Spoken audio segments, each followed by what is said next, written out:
Co-Coach. Today we're talking about spray foam insulation. Spray foam insulation thickness varies, just like all insulation, it varies on your type of design and your climate zone. Where we are here, it's a minimum 3.5 inch thickness. So I want you to see here, we're using 2x6 walls. So it doesn't necessarily have to be full thickness of the wall. However, I want you to see here several areas where you have it recessed in and craggly, versus here they did it actually full thickness. This is really what you want to see. When they go in, they actually cut it flush with the face of the stud.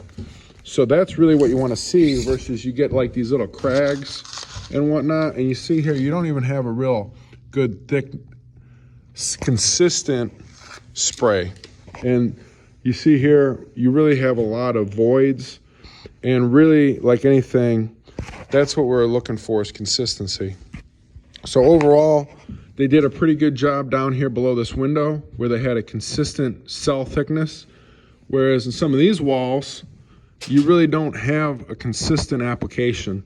And that's going to give you cold spots, heat spots, whatnot, where you're going to get thermal loss of that thermal barrier.